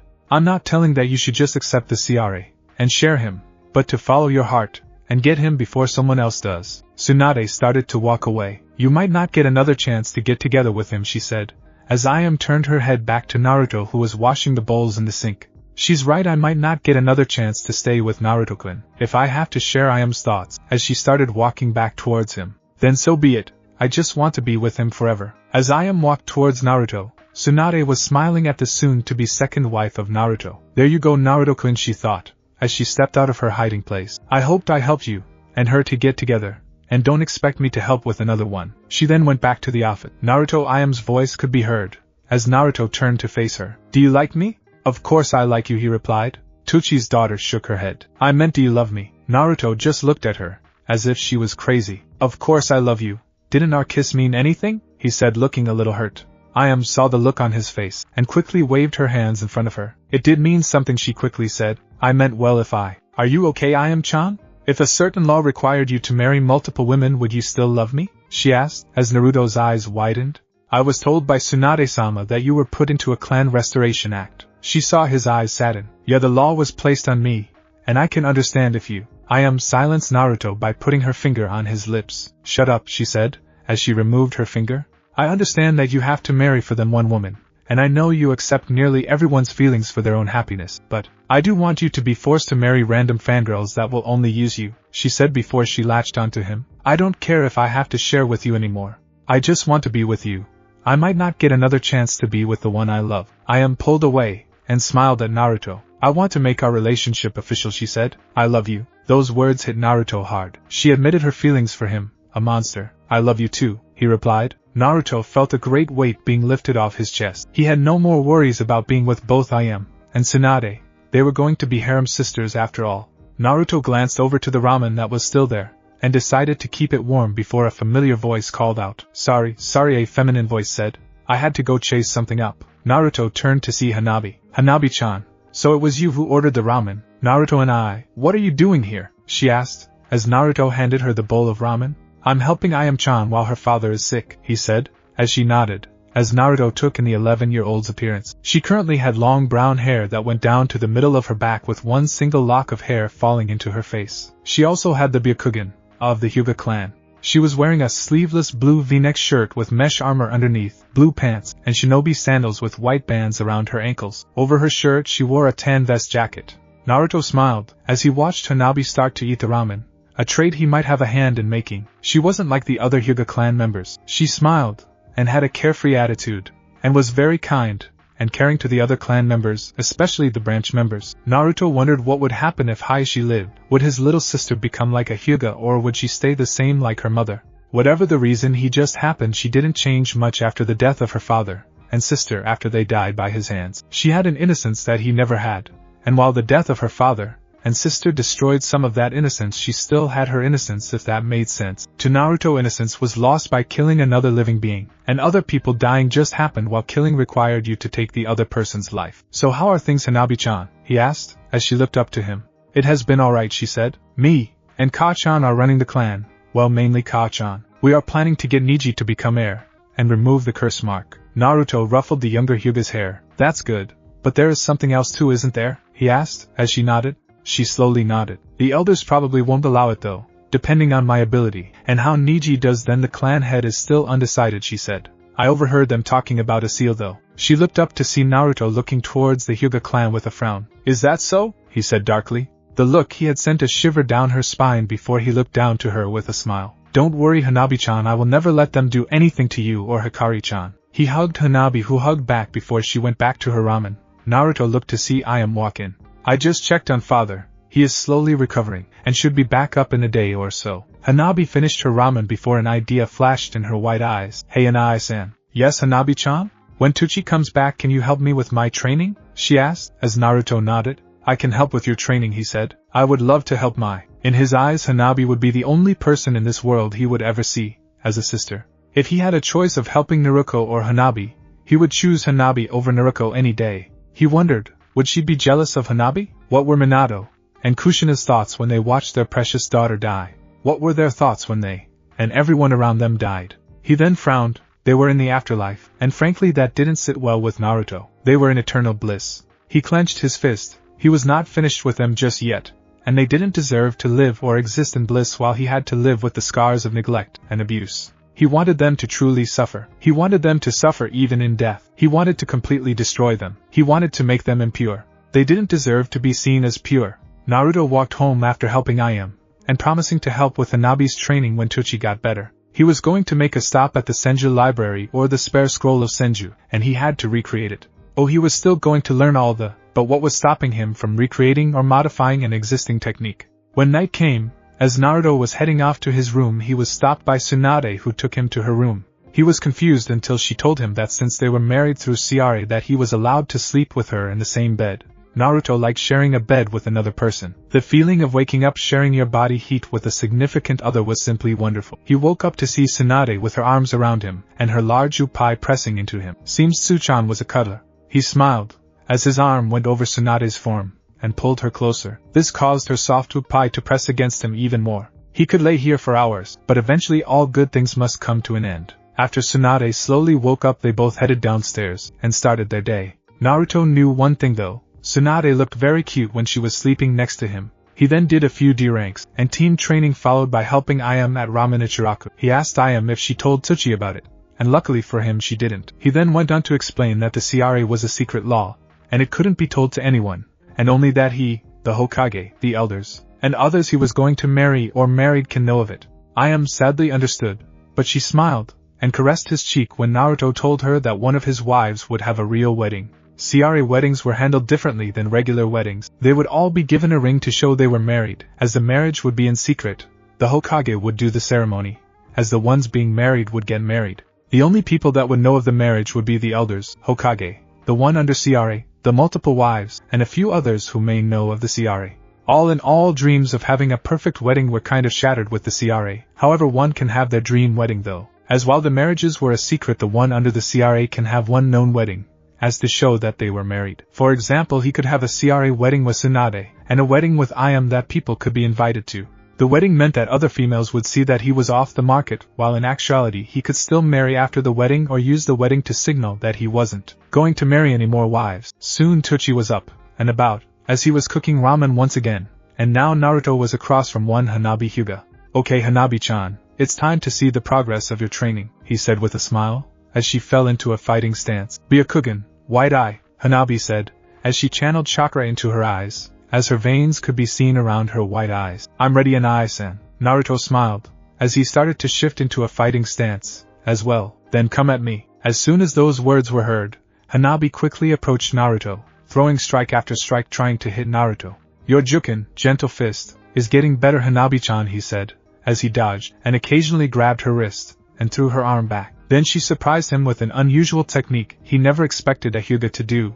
"Hanabi Ryu, Hak Rokujuyunshu, Hanabi style, 8 trigrams 64 palms," Hanabi said, as she hit, and shut down 64 of his Tenketsu chakra points. Naruto then spun in a vortex-like fashion after Hanabi's final hit, and said Hyuga then launched a vacuum of chakra at him that made him stop spinning, and sent him heading into the ground. Hanabi smiled, as she managed to land successfully before Naruto's body disappeared into a cloud of smoke, revealing it to be a clone. "I'm surprised you made your own style." Naruto's voice could be heard behind her, as Hanabi turned to look at him. "That's right," she said, as she smiled at him, as Naruto smiled back, as he thought of the attack. In actuality it wasn't an original technique, it was more of an addition, as she added two together to create her own technique. Still, it was pretty impressive, as most Hyugas would not even try, let alone think of doing that. He was proud of her. "But Hanabi style, really?" "Of course," she said, as she moved a piece of hair back behind her ear. "Do you like it?" Naruto nodded. "It was something I never expected a Hyuga to do. I'm impressed." And proud, he then suddenly jumped back. "But we are still sparring." Hanabi tried to hit the blonde with each strike, and when he disappeared from view she quickly jumped to the side, dodging an attack from Naruto. "Hanabi Ryu, Kaiten, Hanabi style, revolving heaven." Hanabi then released chakra from every in her body. She began to spin rapidly, creating a rotating vortex of chakra around herself, which was capable of both blocking attacks and harming opponents. What surprised Naruto though was the fact that instead of a perfect orbit looked like an incomplete version of the original technique, but somewhat more versatile. His eyes widened, as Hanabi started to move forward while using it. An original defense was turned into an offensive. She did something other Hyugas have never achieved. This was something only capable of a once-in-a-lifetime genius, to make the Kaiten movable. Naruto was then sent back from the movable attack, and Hanabi had a look of pride mainly at Naruto's shocked expression when she started to move forward. That really caught him off guard. She watched, as Naruto dropped in front of himself, as the one lying on the ground dispelled into yet another cloud of smoke. Another clone, hush, she said, as Naruto nodded. Yes, but now I will not be using any clones, Naruto said, as Hanabi's eyes widened. You were using clones to learn about my abilities, she said, as she finally realized. I did, he said, thanks to the memories he got back from his clones, he was able to learn about her techniques. I am very impressed that you made it so you could move. No one would ever think of that, he said with pride in his voice. I am very impressed, and proud of you, he said, causing the Hyuga to blush at his praise. Suetun, Rutiki, water release, tear drops. Naruto then sent small tear-sized bullets at Hanabi, who dodged them thanks to her Byakugan. Hanabi went through 4 hand seals and slammed her hand into the ground. Hack Ban Show 8 trigrams grid palm, she said, as she created a network of grids, and Naruto felt his chakra starting to be drained. She's draining my chakra, but this isn't even, the Uzumaki noticed. Shugo Hack Rokujian Show, protecting 8 trigrams 64 palms, Hanabi said, as Naruto didn't hear of the technique before.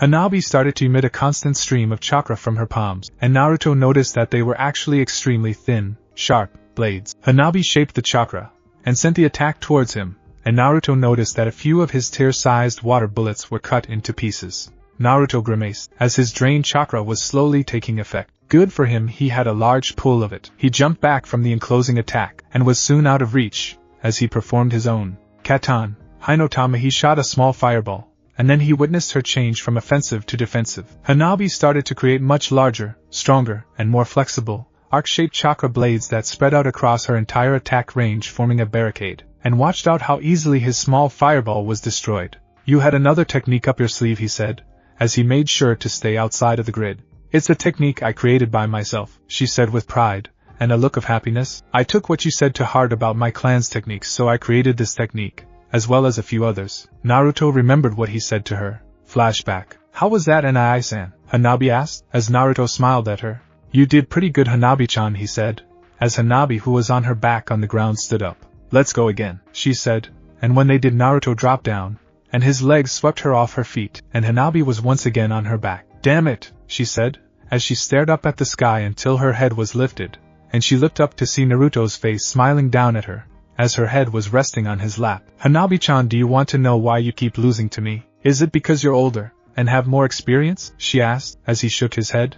It's because you rely too much on your clan's fighting style, he told her, as he moved a line of hair out of her face. You should use a fighting style that fits you, even if it means modifying your clan's style. But the style has not failed before. Oh, but it has, he said, shocking the young Hyuga. Just remember this, there is no such thing as perfection. Perfection was made for people who couldn't accept their flaws. Hanabi stayed silent, as he ran his hand through her hair. You know, the gentle fist has one major weakness. Hanabi looked up into his azure eyes. What is that? She asked. Your legs. My legs. What's wrong with my legs? The gentle fist, and many of the requirements do not use your legs, and leave them wide open, he said, as her eyes widened before she looked down at her legs. It was true, as every Hyuga used their fists, and limited their mobility, but not incorporating their legs. You know, Naruto's voice got her out of her thinking, as she looked back up at him.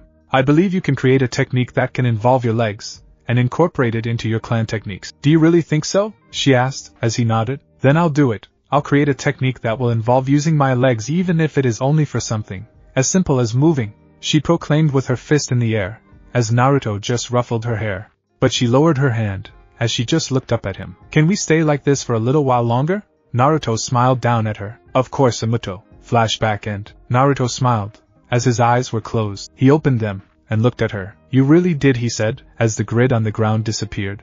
Hanabi then ran at Naruto before she made a wide sweep with her leg. Mawashi Jerry, roundhouse kick. Naruto dodged under the fast leg attack before he saw her grin, as he next attack began. Kaiten Mawashi Jerry, revolving roundhouse kick, Hanabi said, as a blue spiral of chakra surrounded her, as Naruto looked on in shock. She was able to make a leg version of the Kaiten, he thought, before he noticed that when it died down she wasn't there. What? He then turned to see Hanabi doing a handstand before spinning next to him. Kaiten Mawashigiri said, as she started to spin, hitting Naruto with some kicks, as he jumped back, and Hanabi slowed down and jumped towards him. My final attack. Hanabi then started to spin on the ground, as her legs went in a circle, as she raised her arms whenever her legs, as she picked up speed, creating a dome instead of a spiral like the other technique. Hanabi Ryu, Haku Byaku, Hanabi style, sweeping legs. Naruto noticed this one was much lower to the ground, but one question went through his head. Why is this one considered as part of her style, while the other two weren't? Naruto then noticed after he managed to get away from the attack with a few bruises that she was getting slower before it revealed a panting Hanabi. Naruto walked over to the panting Hanabi. Are you okay? She looked up at him before nodding. Yeah, I am. Is just physical exhaustion. I'm surprised at Hanabi-chan's leg-based attacks. Hanabi-chan, he said. I do wonder though, why is that last one considered as your style while the other two weren't? The Hyuga heiress laid on her back, as Naruto lay down next to her, as they both stared at the clouds. I have two versions of that technique. When I first created it, it didn't have the dome, but rather it could create wind. I see, Naruto said, as his hands rested behind his head. They stayed there for what seemed like ages, talking to each other, and watching the clouds roll by. I still wish you wouldn't keep holding back, and fight me with all your strength, Hanabi said with a pout, as Naruto laughed. But if I did, I would never forgive myself for hurting my precious, he said, as she blushed before they went back to watching. Meanwhile, a person older than the two were currently watching from a tree. This person was a female with short, dark green hair, and large white eyes. This was Natsu Hyuga, a maid of the Hyuga clan serving directly under Hanabi and Hikari despite them trying to reconnect the two branches. She wore a full-length kimono with a white apron on top along with the village's forehead protector around her forehead. All in all, she was an attractive young woman. She smiled as she watched the Uzumaki and Hanabi talk, as they watched the clouds and saw them point to certain clouds. She had met the blonde when he visited Hikari and Hanabi, and treated her just as he treated Hanabi and Hikari. She knew of their training they did, and it really had helped Hanabi more than any other person. She was grateful for Naruto helping Hanabi, and the fact that he encouraged her to step outside of the box with techniques. Hanabi would become the pride of the Hyuga clan thanks to Naruto. Those techniques were very impressive from what she saw, and she knew that Naruto had noticed her ages ago, but did nothing. Before she turned to leave, she saw Naruto give her a wave before she nodded and walked away. Hanabi was getting stronger and creating new techniques thanks to Naruto. She and the Hyuga clan would see this as a debt to him for helping their heiress. It also helped that he was pretty handsome. Natsu shook her head as that thought went through her head. She smiled as she left, as she trusted that Naruto would bring Hanabi home safe and sound. Soon Naruto took Hanabi home, as she asked him a question. Hey Nai-san, since it is pretty dark, would you like to have dinner with us? Sure, I'll let Tsunade know. He created a clone who then dashed off to tell Tsunade he would be late and would be having dinner with Hanabi.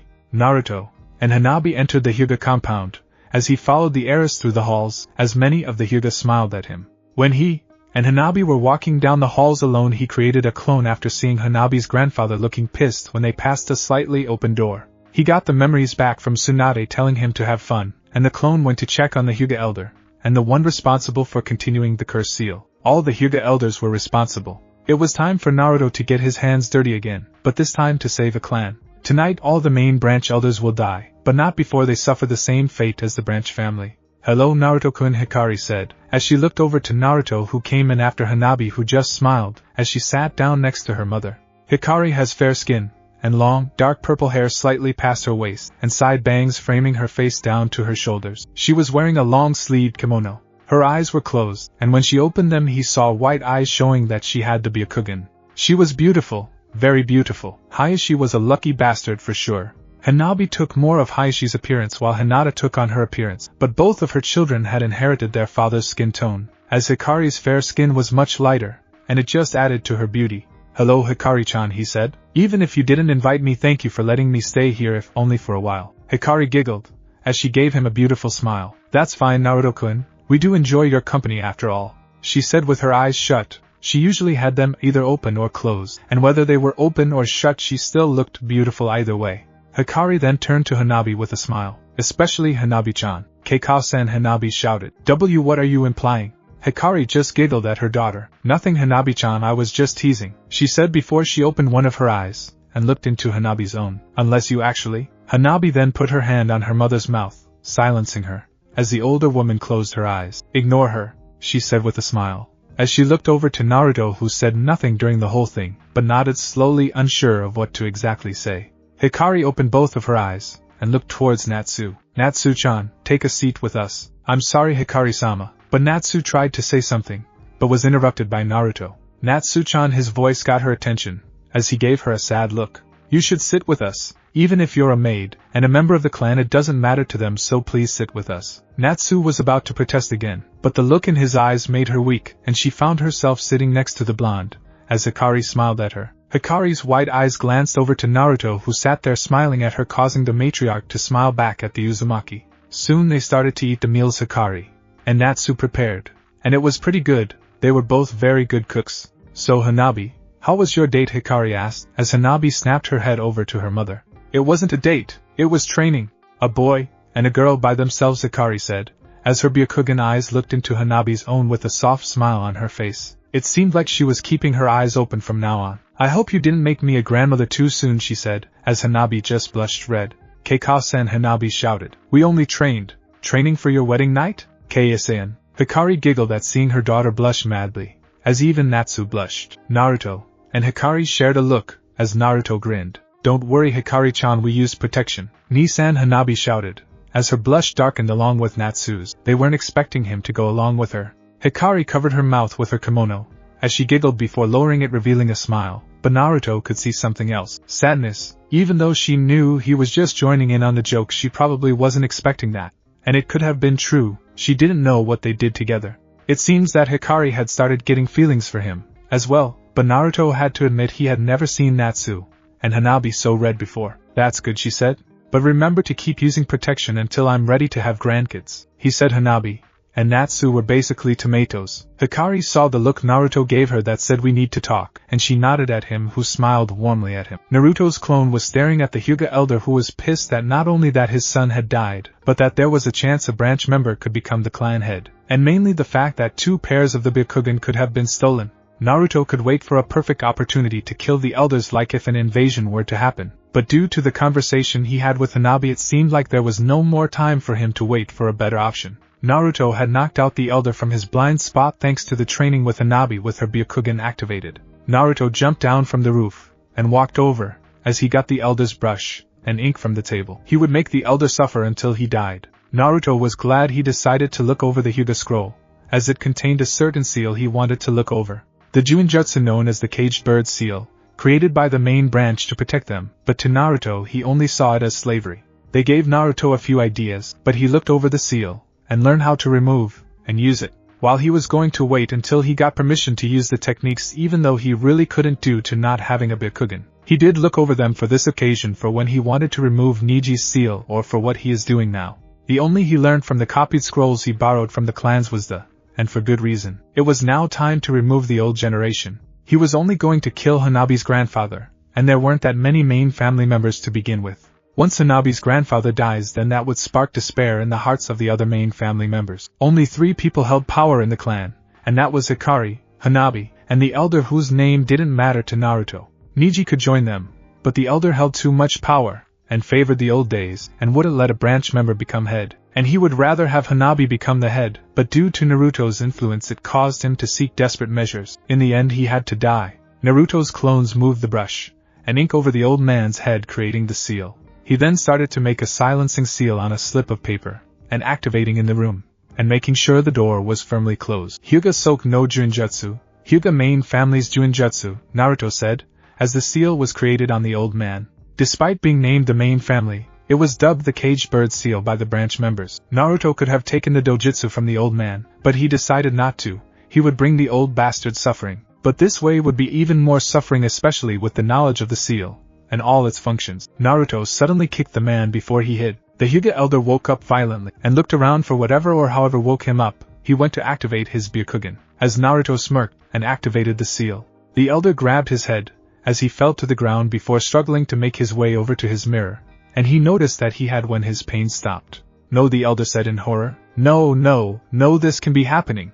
The elder turned to the door. "I need to get this removed." Who could have done this? He reached the door before he violently got shocked and held his head from the throbbing pain. Hayashi's father yelled out in pain, and after a while when it died down it started back up again. He wondered why no one could hear him, but he heard a voice, a soft voice that he couldn't determine who it belonged to. "You really are a bastard, you know that, right?" the voice said. "I know what you were going to do, and don't worry, I will reveal all your plans to the clan. No, you can't do this. Oh, but I can and I will. The voice sounded amused to the elderly. Killing off your grandson, killing off Hanabi's mother, and killing off the last Uzumaki. All for what exactly? Just so a main family member can be the head of the clan? You don't understand, the elder shouted before gripping his head in pain. The Hyuga clan tradition. That is not tradition. The voice cut the elder off. You are too clingy to the old days. Tomorrow morning will start a new day for the new Hyuga clan, and you will die tonight. The elder was forced onto his knees, as the words of the mysterious voice filled his head. There will be no main branch or side branch. There will be only Hyuga. The elder's vision started to fade, as his arms went numb. There will be no, and how to make, and use one will vanish from the face of the earth. The old man fell backwards onto his bed. Goodbye. The father of Hizashi died that night, as he vanished. When they would find his corpse they would see that he had passed from old age instead. Naruto's clone appeared, and started to clean the scene, and burn the silencing tag, as he wouldn't be connected. The clone then went on to remove the for good, but in fact there will be one remaining copy of said seal. He had plans for that seal, and he was going to do a lot of work tonight when he got home. He was going to make the perfect revenge. The clone then dispelled, as the original gained a smirk on his face, as he followed Hikari into a room where they could talk. Yes, Naruto-kun, what was it you wanted to talk about? It's about you, he said, as she blinked. What about me? She asked, as she sat across from him. When I went along with your teasing I could see that you still felt jealous even if it was just playing along, he said. It was that obvious, huh? She asked. To me it was Hikari. You like me, don't you? He asked. Please answer with a yes or no. Yes, she said without missing a beat. If I said I liked you the same way, would you accept my feelings? Yes. What if you had to share with me? He asked. This was the important question. This was the only time she hesitated with the three questions. Naruto raised his eyebrow. You would? I know that Hanabi likes you. She has a large crush on you. And Natsu is starting to come around, I think, she said, as her beautiful white eyes stared into Naruto's blue ones. So you would share me with your daughter? Hikari thought for a bit, and then nodded. I would share you with my daughter if her crush for you is actually something more than a crush. What about with other women? This caused Hikari to look at him in confusion. Other women, why are there? She tried asking only to be cut off. To answer your question, you know that I am the last Uzumaki, right? He asked, as she nodded. Well, I have been put under a clan restoration act or CRA. What's that? She asked, as Naruto started to fill her in with all the information about it. Hikari blushed, as she looked at Naruto. How else is going to be your wife? Tsunade and I am. I expected I am, but I never thought of Tsunade joining. I know it was a shock to me, as well, so I do have to share you with others, huh? I'm sorry, he said before she wrapped his arms around him. It's fine, Naruto-kun, she said. It's a law, and, as a law-abiding citizen you have to follow the laws, right? She asked, as he nodded slowly. Hikari winked at him. I might have to share you, but I'll be your third wife, she said before she kissed his cheek. I don't need my Byakugan to see that you would accept nearly everyone who confesses, and I have a feeling that most of us or them will accept. Naruto smiled at Hikari. He must have amazing luck. Besides, you have been there for me ever since Hayashi and Hinata died, she said, as she held him close to her. I grew close to you. You're very kind and caring, and I eventually grew to love you. I don't want to lose you. Naruto hugged her. I promise, Hikari-hime, I will never leave you. It's getting pretty late, and who knows what Tsunade might do, or should I call her my harem sister? Naruto blushed at what she called Tsunade, and stood up. They shared an embrace before Naruto left. One thought went through Naruto's head as he made his way home. If the rest was like Hikari said, and would join his harem, he might not have to worry about them refusing to join. He knew of a few others who liked him in a romantic way after all, and wondered if they would join the CRA if he offered it. He hoped Hikari was right, but he wondered who would confess to him first. Thanks for watching my video, and make sure to check out the author of this fanfic. Link is in the description. See you next time. Till then, sayonara.